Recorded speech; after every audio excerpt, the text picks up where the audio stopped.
de la clase para poder cargarles luego.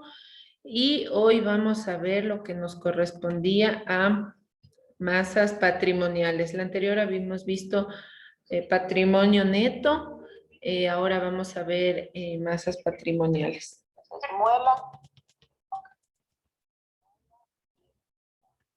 Ya, entonces denme un ratito, solo les comparto la pantalla.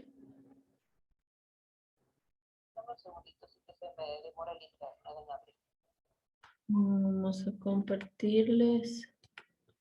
Ya me confirman, por favor, si está visible. Yo tengo abierto ese archivo, si tiene 000 y nosotros tenemos la... Sí, está clarito, sí. Ya, listo. Había otro muela, ¿de acuerdo, Nancita? Otro muela. Ya, entonces, bueno, habíamos visto igual la clase anterior, qué es lo que, a qué se refiere el patrimonio neto, el análisis del estado de resultados. Entonces, ahora vamos a ver las masas patrimoniales. Entonces, una masa patrimonial es una agrupación de elementos económicos y financieros homogéneos, es decir, una agrupación de bienes, derechos u obligaciones que poseen características similares desde el punto de vista económico-financiero. Las masas patrimoniales son útiles. Por favor, me confirman si es que está visible las diapositivas. Está clarita, yo veo bien. Ya, ustedes ven las diapositivas nada más, ¿no es cierto? Sí, solo la diapositiva. Ya, listo. A ver, alguien me escribió. Sí, se ve bien. Ya, listo. Gracias, Darwin. Ya, entonces, desde el punto de vista económico-financiero, les decía que es una agrupación de bienes, derechos u obligaciones que poseen características similares. Entonces, las masas patrimoniales son útiles porque permiten agrupar los elementos que poseen una empresa, una organización, y que son parecidos entre ellos y tienen una o más generalidades, ¿no? Entonces, las masas patrimoniales, aquí como podemos ver en esta diapositiva, está clasificada entre el activo, el pasivo y el patrimonio neto o pasivo no exigible. La clase anterior igual me decían el patrimonio neto, entonces lo podemos tomar como un pasivo, claro, porque es una deuda que tenemos con los dueños de la empresa, más o menos. Entonces, por eso se le conoce también como pasivo no exigible. Entonces, recordando, el activo viene a ser todo lo que incluyen los derechos, bienes o inversiones que posee una empresa. El pasivo se incluyen las obligaciones de pago o las deudas que tiene la compañía con terceros. Son fuentes de financiación ajena, por lo que estos recursos de la empresa tienen que ser devueltos en un futuro o en un tiempo ya establecido, ¿no? Como cualquier crédito o cualquier deuda con terceras personas. Hay que tener cuidado, el tiempo del pasivo también se utiliza para referirse al conjunto de fuentes de financiación. Denme un segundito.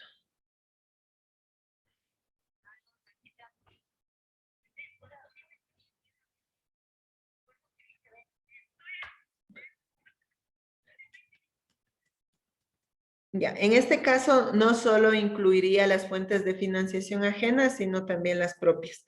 El saber cuándo se refiere a la totalidad de fuentes de financiación o cuándo se refiere a las fuentes de financiación ajenas.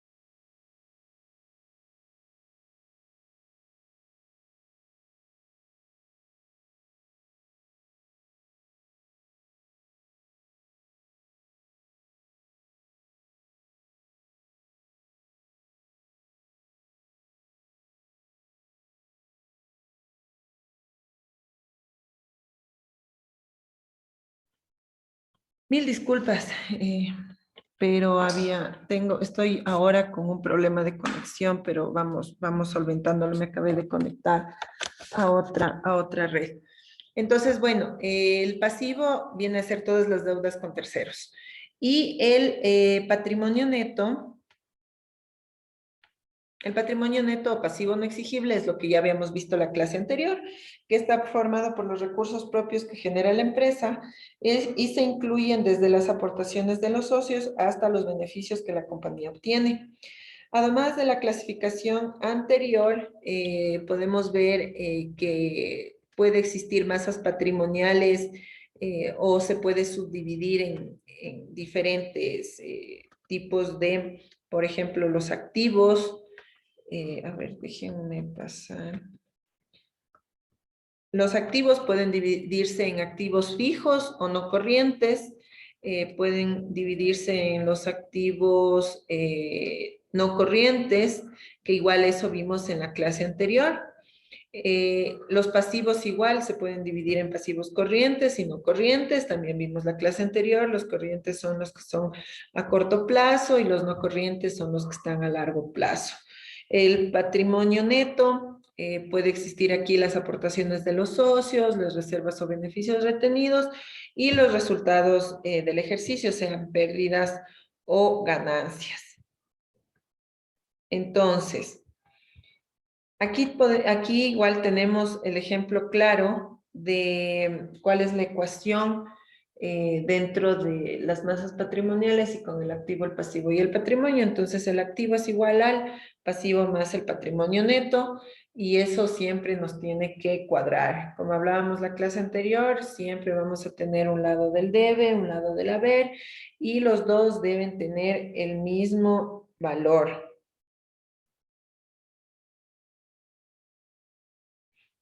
Entonces,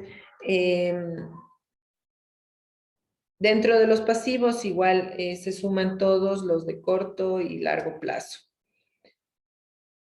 Como les decía, los activos corrientes que se clasifican en todo lo que es liquidez o que fácil de conversión en dinero.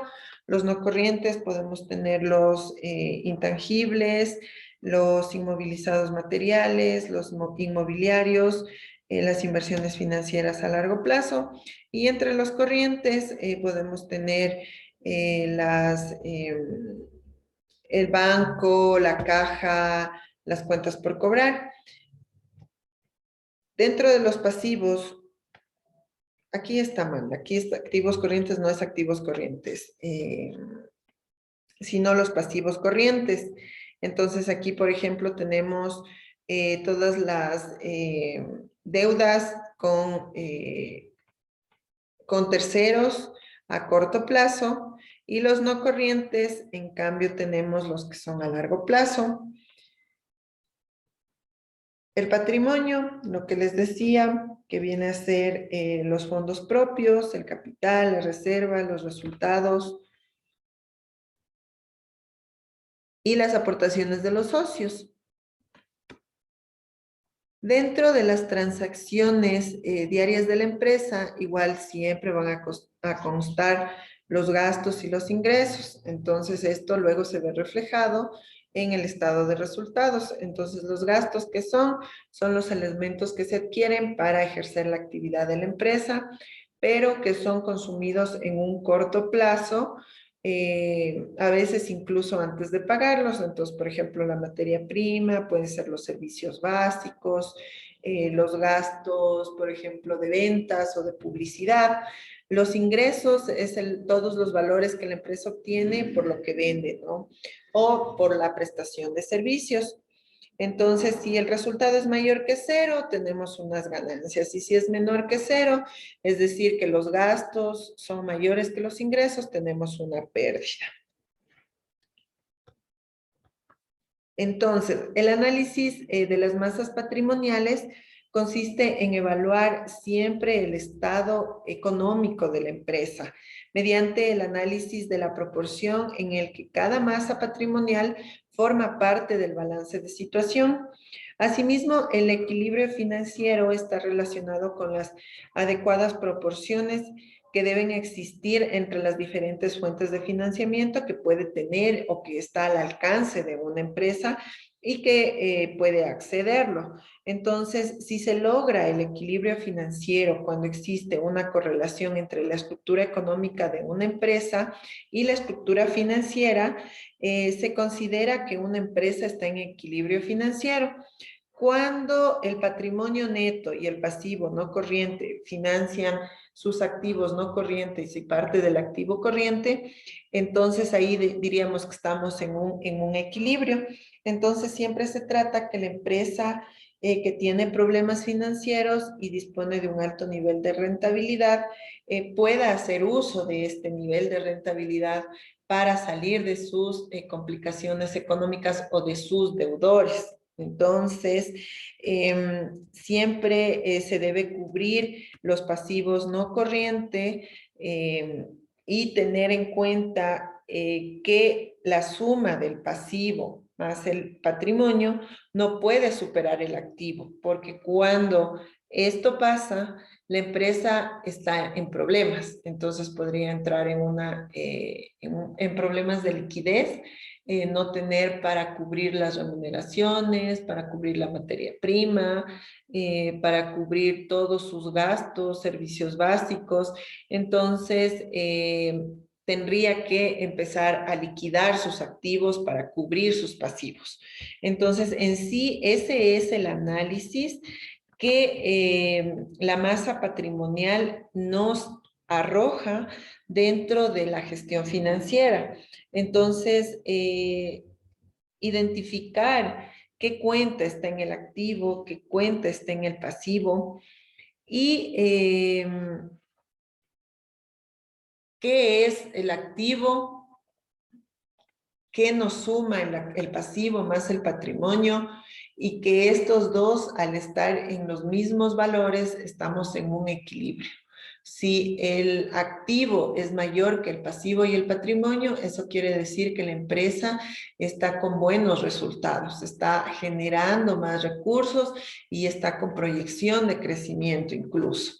Si sucede lo contrario, es una alerta para la empresa y una alerta para ustedes como gerentes, como propietarios, de que la empresa necesita estrategias para tomar en curso que realmente los activos vuelvan a subir, ¿no?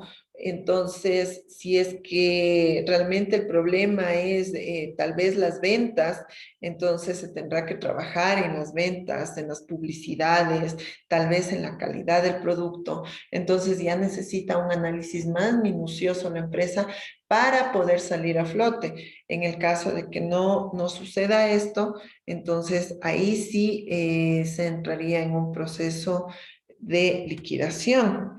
Ahora, ese en sí vendría a ser el análisis de la masa patrimonial. Dentro de este análisis de masa patrimonial, no podemos olvidarnos, por ejemplo, el concepto del estado de situación, que ya habíamos visto, que es un balance de situación o un estado de situación, que este refleja la situación económica financiera en un momento dado y analiza el activo, pasivo y patrimonio. Por ejemplo, ¿qué son las cuentas de resultados o de pérdidas y ganancias?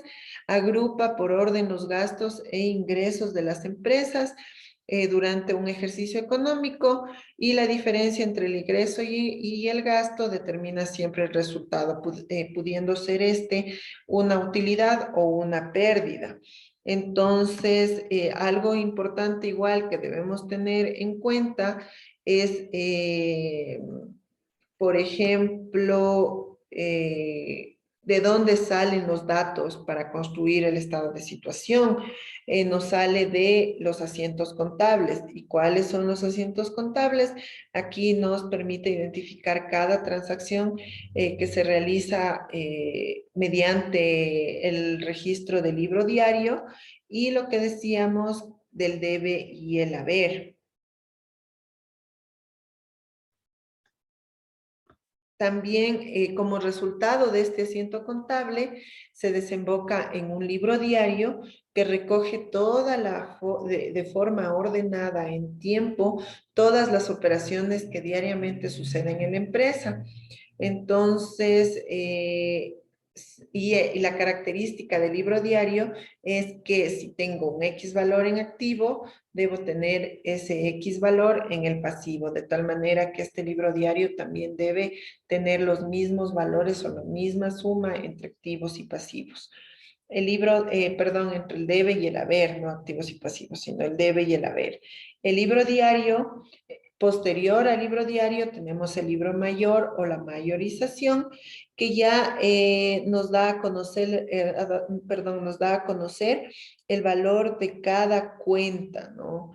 Donde ya se detalla el movimiento por cuenta y por fechas. Entonces, resultado de este libro mayor, se clasifican las cuentas en activo, pasivo y patrimonio y estas se reflejan en un estado de situación. Y las cuentas de ingresos y gastos que van a ser reflejadas posteriormente en un estado de resultados. ¿Tenemos dudas hasta aquí? ¿Preguntas?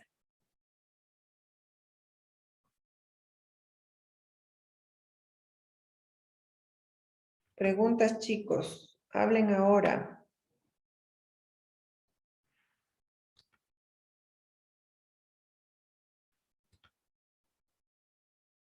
Entonces, si podemos darnos cuenta, la clase anterior vimos el patrimonio neto y el estado de situación. Entonces, la masa salarial es, perdón, la masa patrimonial viene a ser el análisis en sí. El análisis de los resultados tanto del activo pasivo, es decir, del balance de situación y del patrimonio neto. Entonces, no es complejo esto.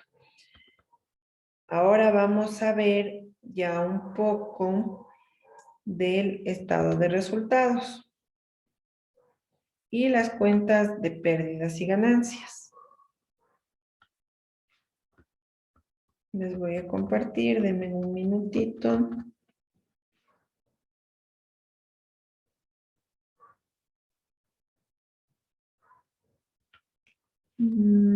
Solo que no lo encuentro. Denme un minuto, por favor.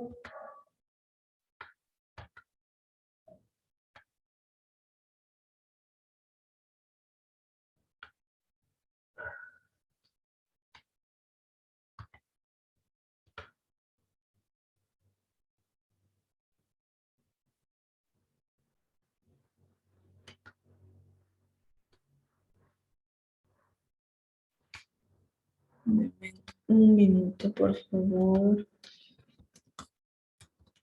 Que no se me quiere abrir el archivo.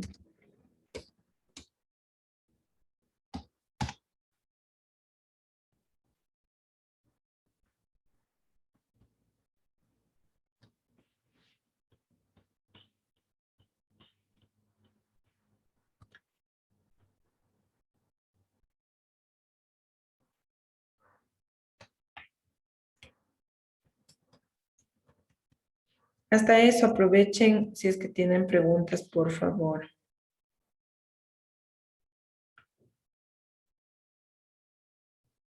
Indíquenme si tienen preguntas. Ya, listo. Tenemos aquí.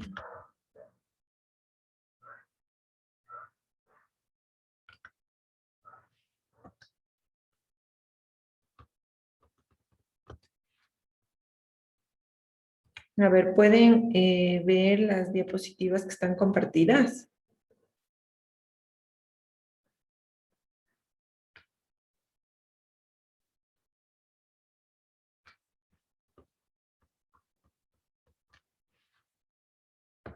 ¿Pueden ver? Sí, listo. Entonces,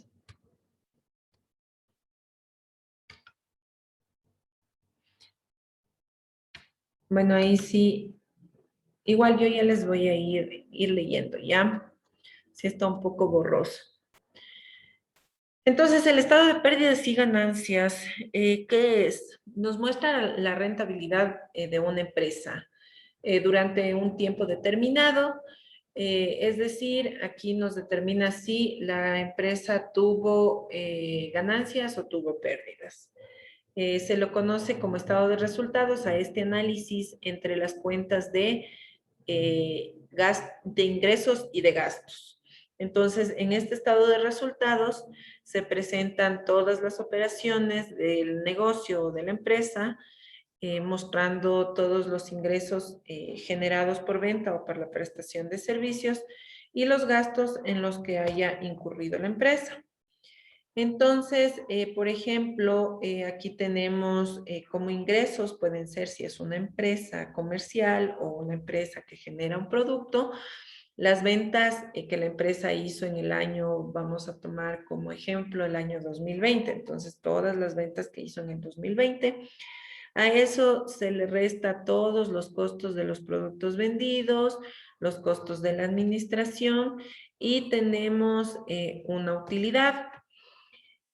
Es decir, tenemos una utilidad bruta, ¿no? Entonces, ¿por qué es utilidad bruta? Porque le estamos restando solo los costos y los gastos que generaron la producción del producto, aunque suene redundante.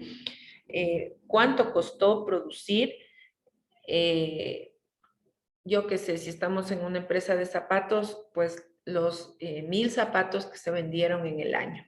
Entonces aquí hablamos de una utilidad bruta. Si ya vamos a restarle todos los gastos adicionales que no intervienen dentro de la producción, pero aquí vamos a recordar que igual en contabilidad les debieron haber dado la clasificación de los ingresos y los gastos. Entonces, los ingresos y los gastos se clasifican en ingresos y gastos operacionales y no operacionales. Entonces, los operacionales tienen que ver con todo aquello que está relacionado con la producción del artículo X que la empresa vende. Y los no operacionales son los gastos complementarios y que no están directamente relacionados. Por ejemplo, los servicios básicos, el sueldo de la secretaria, el sueldo del repartidor. Entonces son gastos que no están directamente relacionados, ¿no? ¿Cuál es la característica de las cuentas de pérdidas y ganancias? Entonces, el resultado del ejercicio siempre va a representar cuánto gané o cuánto perdí. Entonces, las distintas partes del resultado, como el resultado financiero y el resultado, como les decía, operacional o no operacional, está aproximado a las causas del resultado financiero, es decir, cuántas cuentas de ingreso o qué valor de ingresos tuvo en ese año y versus el valor de gastos que tuvo. Entonces, al comparar estos dos, vamos a analizar quién es mayor, o los ingresos o los gastos. Entonces, en esta diferencia, ¿qué resulta del ejercicio contable? ¿Nos resulta una ganancia o nos resulta una pérdida? Entonces aquí vamos a restar todos los gastos no operacionales. Por ejemplo, los gastos de administración y los gastos de ventas. ¿Cuáles son los gastos de ventas? Por ejemplo, si tenemos la publicidad, tenemos, yo qué sé, si hacemos promociones, todo lo que tal vez contratamos algún equipo de ventas mayor, las remuneraciones de este equipo de ventas. Entonces, ¿cuál es la estructura del estado de resultados? Aquí tenemos las ventas o los ingresos menos los costos de ventas, me va a dar una utilidad bruta. A eso le resto los gastos operacionales, en este caso, perdón, los no, sí, operacionales. Aquí tenemos los gastos de ventas y los administrativos que están relacionados con el artículo que vendemos y tenemos una utilidad operativa. Si a esto le restamos los gastos financieros, tenemos una utilidad antes de participación e impuestos y después viene la participación de los socios y los impuestos. Aquí igual contempla las reservas también y tenemos una utilidad neta. Entonces, ¿cómo se hace un estado de resultados? Paso a paso. Primero, se establece el monto de ventas. Como primer paso, bueno, determino el periodo, ¿no? En este caso, tenemos, usualmente va a ser el periodo, un ejercicio fiscal de enero a diciembre, pero hay empresas que pueden hacerlo semestralmente, también de enero a junio y de julio a diciembre. De eso no hay inconveniente, ya depende de la empresa. Reúno toda la información y realizo la operación y los registros en el formato que acabamos de revisar anteriormente. Pero, ¿cómo reúno la información y clasifico esta información? Primero establezco el monto de ventas. Entonces, como primer paso en la elaboración del estado de resultados y la clasificación de las cuentas, se debe contar con el monto total de las ventas netas. Estas estarán representadas en el primer renglón del estado de resultados. Entonces, les voy a regresar a la estructura. Ahí nosotros vemos las ventas y está en el primer renglón. Esto se puede clasificar en las ventas y se puede de hecho sumar en una sola cuenta. Si tenemos rubros de ventas a crédito, al contado, tal vez tenemos clientes que nos adeudaron, entonces todo eso está dentro de, no, si es dentro de la cuenta de ventas. Es fundamental que contemos con reportes de indicadores y esto ya vamos a ver luego, ¿no? Dentro del monto de ventas, igual debemos considerar si es que hicimos descuentos sobre las ventas o devoluciones sobre las ventas. Luego de esto, determinamos el costo de ventas para obtener la utilidad bruta. Entonces, para determinar el costo de ventas, el cual representa el costo de la materia prima y la producción del producto final, en este componente, los costos más representativos del estado de pérdidas y ganancias en muchas empresas viene a ser el inventario inicial más las compras de mercancías menos el inventario final. Entonces aquí es fundamental que se lleve un sistema de inventarios bastante completo y certero para poder registrar de manera correcta el costo de venta. Al restar este costo de los ingresos de ventas, se está obteniendo ya la utilidad bruta, la cual es un dato de gran importancia para saber qué tan rentable está siendo el negocio o la empresa. Esto ya viene a significar cuánto está costando producir el artículo X o el servicio X, ¿no? Luego se procede a definir los gastos operativos para conocer la utilidad operativa. Aquí se tiene identificada la utilidad bruta en momentos de establecer los gastos operativos para el periodo determinado y los gastos de operación son aquellos desembolsos que realiza la empresa para llevar a cabo las actividades propias de su giro de negocio, ¿no? Algunos ejemplos, por ejemplo, aquí tenemos los salarios, el pago de la renta, los gastos de servicios telefónicos, de la luz, la compra de papelería, etcétera.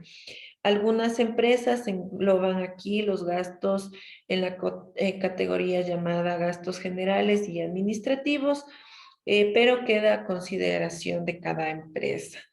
Si se prefiere separar cada uno de estos gastos para poder tener una visión más detallada y específica de los gastos que la empresa esté incurriendo. Después de obtener el monto total de los gastos operativos, al restarlos obtenemos una utilidad operativa, la cual es fuente de indicador o la podemos convertir en un indicador y poder compararlo con los años anteriores o los periodos anteriores. Y luego tenemos la aplicación, bueno, procedemos a restar los gastos financieros. En este caso, si es que tuvimos créditos o yo que sé, algún certificado que la empresa necesitaba para algún trámite, entonces esto se considera gastos financieros o los intereses que generan los créditos también. Y ahí ya tenemos nuestra utilidad antes de la participación en impuestos. Y los impuestos, aquí, por ejemplo, si tenemos impuesto a la renta, tenemos que hacer el pago del impuesto a la renta o los impuestos que nos genere el SRI, lo que habíamos ya hablado la clase anterior. Entonces tenemos, y luego de eso ya tenemos la utilidad neta, ¿sí?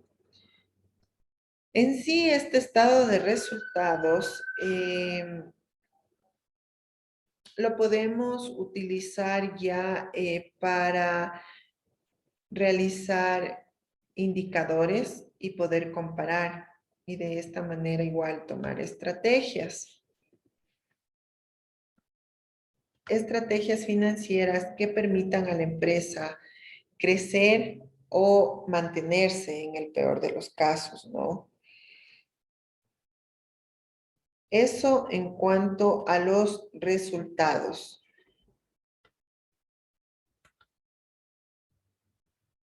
Como parte de la gestión financiera, bueno, ustedes se van a preguntar, ¿y qué pasa? ¿Y qué hago con este estado de resultados? ¿Y qué hago con este balance de situación, lo que hemos venido revisando hasta ahora? Entonces, ¿qué pasa? O sea, ¿de qué me va a servir? Aquí nos sirve para identificar o podemos hacer uso de las herramientas de indicadores financieros o razones financieras. Y estas razones financieras nos permite entender de mejor manera cuál fue el movimiento financiero que tuvo la empresa y qué es lo que puedo hacer como gerente o como director financiero o como dueño de la empresa. Entonces tenemos diferentes razones financieras o indicadores a corto y a largo plazo. Dentro de los de corto plazo tenemos las razones de liquidez, las razones de actividad, de rentabilidad. Y entre las de largo plazo tenemos las de endeudamiento, de crecimiento y de productividad. Las razones financieras a corto plazo, habíamos dicho que tenemos la razón de liquidez.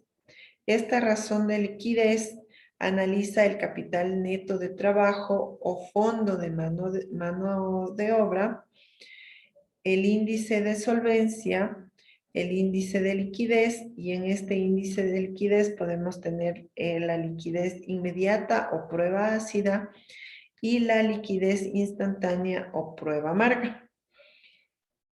Esto seguramente ustedes ya lo vieron o van a tener la validación de esta materia que es análisis financiero, que se vincula con la gestión financiera. Y justo con lo que estamos viendo, que es el análisis de los estados de resultados, que son el estado de situación financiera y el estado de resultados. Entonces, la razón de capital neto de trabajo vienen a ser los fondos o recursos con que opera una empresa a corto plazo después de cubrir las deudas y obligaciones que vence en este corto plazo. Entonces, ¿cómo se calcula? El activo circulante menos el pasivo circulante, es decir, el activo corriente menos el pasivo corriente. ¿Y qué tenemos de resultado? El fondo de maniobra que tiene una entidad. El índice de solvencia. Dentro del índice de solvencia, ¿qué nos dice el índice de solvencia? Determina la posibilidad de tener una entidad de hacer frente a sus pagos a corto plazo. ¿Cómo se calcula? El activo circulante o activo corriente dividido para el pasivo circulante o el pasivo corriente.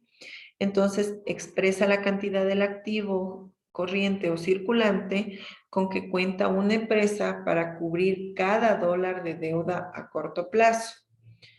Por ejemplo, $2 de activo circulante por cada dólar de deuda a corto plazo, es decir, tenemos 2 veces para responder frente a nuestras deudas.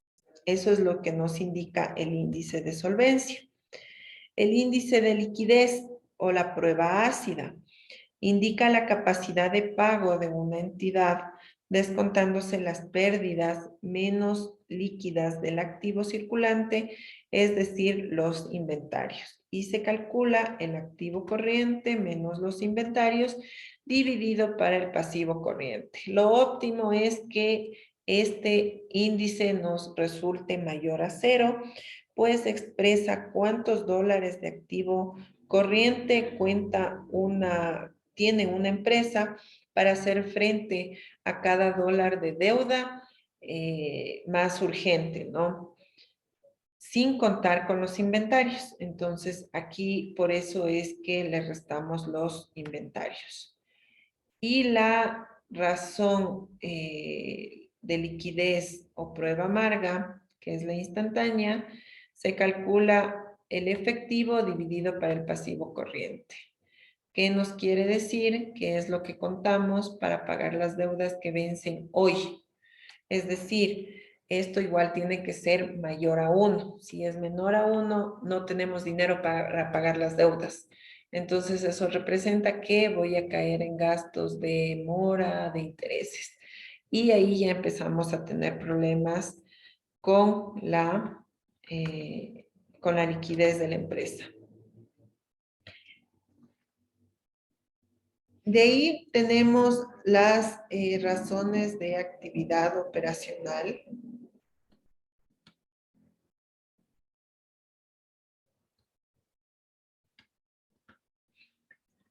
Que miden qué tan eficiente es la empresa en la utilización de los recursos, tanto en la rotación de cuentas por cobrar, las cuentas por pagar, los inventarios. Y estas son calculadas, vamos a revisar hasta estos indicadores y de ahí nos vamos a quedar para la siguiente clase. Por ejemplo, la rotación de cuentas por cobrar nos determina cada cuántos días y cuántas veces se realizan los cobros en un periodo determinado. Mientras más rápido seamos cobrando nuestras deudas, va a entrar más efectivo a la empresa y esto va a agilizar todas las operaciones. Se calcula las ventas netas sobre las cuentas por cobrar. Entonces, aquí nos expresa las veces que se ha cobrado a los clientes en un determinado periodo y permite conocer las frecuencias en que se realiza la recuperación del efectivo o se hace efectivo las cuentas por cobrar. Entonces, esto se debe calcular de manera cíclica. En un periodo puede ser trimestral o semestral, depende de qué tan fácil la empresa entregue crédito a sus clientes. Los ciclos de cobro es el número de días del periodo dividido para la rotación de cuentas por cobrar. Y aquí nos expresa cuántos días se realizan los cobros a los clientes. Lo mismo sucede con las cuentas por pagar, que nos refleja cuántos días de nuestra empresa realizan los pagos a los proveedores. Denme un segundito, por favor.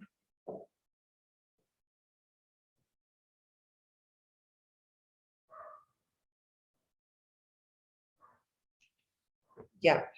Y es decir, son canceladas nuestras cuentas, ¿no? Y se calcula las compras sobre las cuentas por pagar. Esto igual nos quiere decir qué tan eficientes somos con nuestros proveedores, ¿no? En un determinado periodo. Entonces, si cumplimos o no con los proveedores, igual tenemos un cálculo para el ciclo de pago, el número de días del periodo dividido para la rotación de cuentas por pagar. Y en cuántos días nos demoramos en pagar las deudas. Las gestiones de cobro que nos expresa cuánto está pendiente de cobrar por cada dólar de venta. Entonces aquí dividimos las cuentas por cobrar para las ventas. Y el pago igual, las cuentas por pagar para las compras, que es cuánto está pendiente por pagar por cada dólar de compra.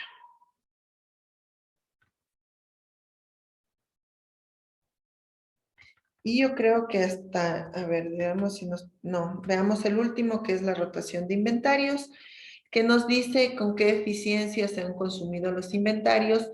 Se pueden analizar la rotación de los inventarios de materias primas, producción en proceso y productos terminados. Aquí se calcula el costo de materias dividido para el inventario de inventario promedio. Entonces nos expresa las veces que se han consumido los inventarios en el periodo, es decir, que una rotación lenta provocaría gastos de almacenaje, productos ociosos en los almacenes, así como los gastos innecesarios de compras. Y el inventario promedio lo calculamos el inventario inicial más el inventario final dividido para 2, nos expresa cada cuántos días rotamos los inventarios. Nos vamos a quedar hasta ese indicador para la próxima clase, continuar con la mitad de los indicadores que nos quedaron. ¿Tienen alguna pregunta?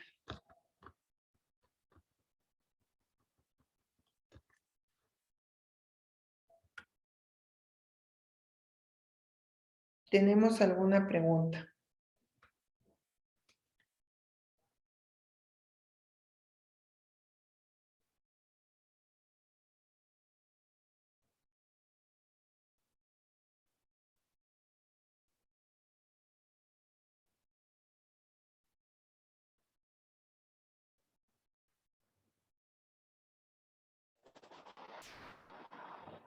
Señora, buenas noches. Buenas noches, Diego. Dígame, ¿qué pregunta tenemos? Ingeniera, tengo una pregunta sobre la unidad 1. La pregunta es la siguiente. ¿Cuáles son los pasos o los requisitos para la creación de una sociedad anónima? A ver, el deber de la unidad 1. ¿O cuál era la pregunta? No, la pregunta es, ¿cuáles los pasos y los requisitos para la creación de una sociedad anónima? Ya. A ver, ahí tenemos que acudir a la Superintendencia de Compañías. Son varios requisitos que tiene la Superintendencia de Compañías. Necesitamos un capital social mínimo, necesitamos un número de socios mínimos, y varios requisitos igual que solicitan dentro de la superintendencia de compañías, ¿no? Entonces, exactamente cuáles son y de manera concreta, no tengo en este momento a la mano. Si si es necesario, bueno, para la próxima clase les podría descargar todos los requisitos que solicita la superintendencia dentro de la creación de una sociedad anónima. Los datos exactos no los tengo. La generalidad es un capital mínimo, una cantidad de socios mínimos. Hay que crear igual estatutos y una consolidación de esta sociedad, registrarlo en la superintendencia, abrir el RUG. Si es que ya necesitamos un local y todo, patentes, permisos municipales. Pero si necesitamos el detalle, por ejemplo, de eso de capital mínimo y socios mínimos, eso les puedo traer para la próxima clase. Porque ahí habría que revisar en la superintendencia de compañías. ¿Quién es el ente que regula la creación de este tipo de empresas anónimas? Muchas gracias, ingeniero. Igual, si de antemano si me puede ayudar en la próxima clase con un poquito más de información sobre este Sí. tema, le agradecería mucho. Sí, voy a consultar en la superintendencia todos los requisitos de manera formal y ahí ya la próxima clase yo les presento esos requisitos y solvento esta duda. Ya, ingeniero, muchas gracias. Listo, Diego. ¿Alguna otra pregunta, chicos?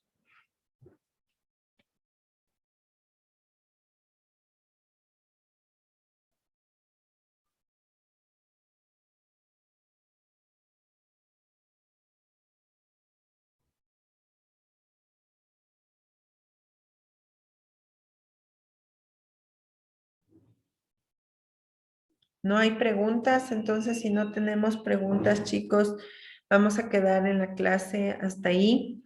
Nos vemos la próxima clase. Ya voy a revisar la programación para que no haya nuevamente este error y este desfase en el cronograma, en el horario.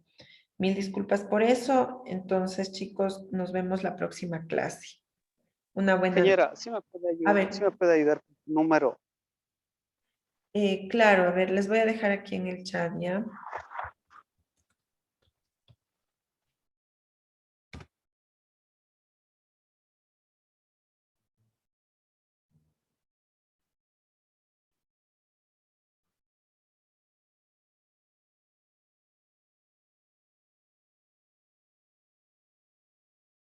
Listo, ahí está, Diego. Gracias, ingeniero. Ya, listo. Chicos, que pasen muy bien, una buena noche. Hasta la próxima clase.